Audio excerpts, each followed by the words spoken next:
जय शिव गोरक्ष। प्रिय श्रोताओं, आप सुन रहे हैं स्कंद पुराण और आज आप सुनेंगे स्कंद पुराण का भाग 81 तथा महेश्वर खंड का भाग 80।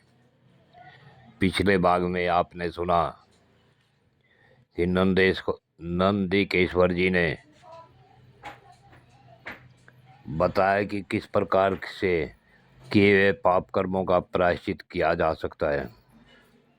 इससे आगे की कथा आज इस भाग 81 में सुने।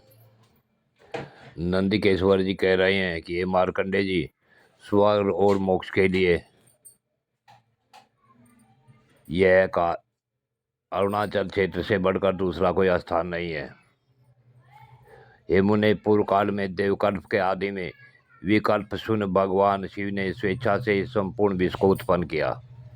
उत्पन्न हुए विश्व की सृष्टि परंपरा चालू रखने तथा सर्वदा इसकी रक्षा करने के लिए भगवान त्रिलोचन ने अपने दाहिने अंग से ब्रह्मा और बाएं अंग से विष्णु को प्रकट किया। तत्पश्चात ब्रह्मा को रजोगुण से और विष्णु को सतगुण से युक्त किया। फिर देवादिदेव महादेव से प्रेरित होकर वे दोनों देवता सृष्टि एवं रक्षा के कार्य में संलग्न हो संपूर्ण जगत का शासन करने लगे। तदनंतर ब्रह्मा जी ने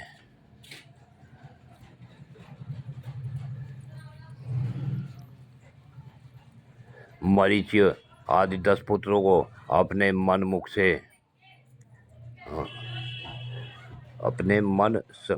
संकल्प से तथा दक्ष को दाहिने अंगूठे से उत्पन्न किया। फिर मुख से ब्राह्मणों, दोनों बाहों से क्षत्रियों, दोनों उरुओं से वैश्यों और दोनों चरणों से शूद्र को प्रकट किया। मरीचि नंदन कश्यप से देवता और असुर उत्पन्न हुए। मरुत, नाग, यक्ष, गंधर्व तथा अप्सराओं का जन्म भी उन्हीं से हुआ। इसी प्रकार मनु भी ब्रह्मा जी से उत्पन्न हुए, जिनकी यह मानव संतान आज तक चल रही है। महर्षि अत्रि से ऋषि वंश तथा क्षत्रियों का विविध कुल उत्पन्न हुआ। पुलस्त और पुलय से यक्ष एवं राक्षस हुए। अंगिरा मुनि से उत्थय और बृहस्पति आदि का जन्म हुआ। भृगु से अग्नि की उत्पत्ति हुई तथा च्यवन आदि महर्षि भी उन्हों से उत्पन्न हुए। वशिष्ठ आदि अन्य ब्रह्म ऋषियों से भी बहुत से महर्षियों का जन्म हुआ, जिनके पुत्र पौत्रों से संपूर्ण जगत भरा हुआ है। इस प्रकार ब्रह्मा जी ने अपने संतानों के इस जगत को पूर्ण किया है। एक समय भगवान विष्णु ने भगवान शंकर का इस प्रकार स्तुति किया, हे पृथ्वी रूप शरीर वाले महादेव, आपकी जय हो। जल रूपधारी शंकर, आपकी जय हो। सूर्य का रूप धारण करने वाले शिव, चंद्रमा की आकृति धारण करने वाले रुद्रदेव, आपकी जय हो। अग्निरूप महेश्वर, पवन रूपधारी परमेश्वर, यजमान मूर्तिधारी शिव, आपकी जय हो।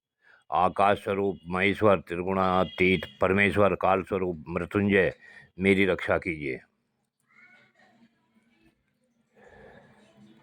अक्षय ऐश्वर्य से संपन्न महादेव, करुणा निदान, मेरी रक्षा कीजिए। आप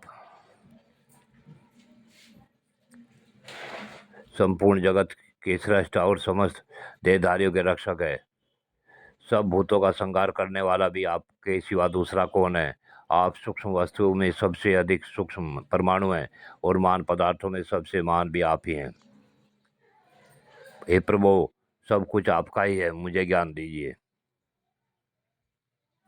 देवता, दानव, दैत्य, सिद्ध, विद्याधर, मनुष्य, पशु, पक्षी, पर्वत और वृक्ष भी आप ही हैं। स्वर्ग, अपवर्ग, ओंकार और यश, यज्ञ भी आप ही हैं। आप ही योग तथा पराशक्ति हैं। महेश्वर, ऐसी कौन सी वस्तु है जो आप नहीं हैं। अस्थावर जंगम सभी प्राणियों के आदि मद और अंत भी आप ही हैं।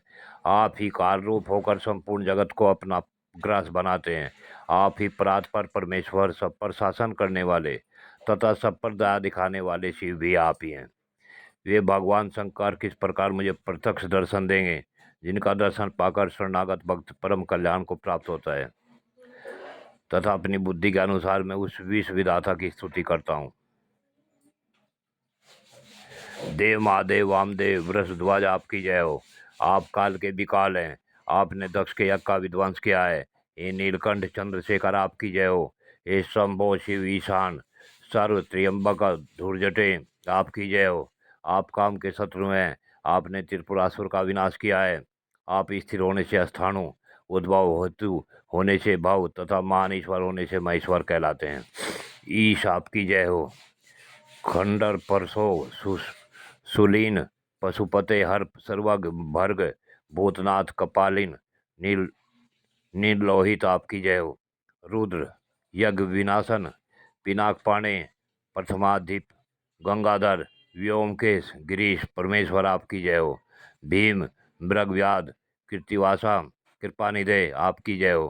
प्रभो अग्नि आपका बीज है। आप कैलाश पर सदाई निवास करते हैं। अपनी ही आज्ञा से वायु चलती है। आपकी आज्ञा से वायु चलती है और शेषनाग पृथ्वी का भार ढोते हैं। हे सर्व आप ही के शासन से सूर्य और चंद्रमा प्रकाशित होते हैं। समूचा ब्रह्मांड समुद्र में तैरता रहता है और ग्रह नक्षत्र आकाश में विचरण करते हैं। आपके ही आदेश से मैं और ब्रह्मा पालन और सृष्टि के कार्य में समर्थ होते हैं और कल्प के अंत में निंद्रा त्याग कर पृथ्वी का पालन करता हूँ। आपका आदि और अंत नहीं मिला, यह आपकी महिमा ही है। अणिमा महिमा आदि महासिद्धियों के कारण आपका वैभव असाधारण है। आप अन्य सब देवताओं से श्रेष्ठ हैं। हे शंकर, मैं किस प्रकार आपकी स्तुति करूं? संपत्ति में तो हम आपको भूल जाते हैं और विपत्ति में स्मरण करते हैं। भक्तों पर आपको कभी क्रोध नहीं आता, सदा ही उन पर कृपा और प्रसन्नता बनी रहती है। अब आप अपनी भक्ति प्रदान करते हैं, तब बोध प्राप्त होता है, उससे मोक्ष मिलता है। जय शिव गोरक्ष। प्रिय श्रोता, आज की कथा यहीं पूर्ण होती है। आगे की कथा अगले भाग में।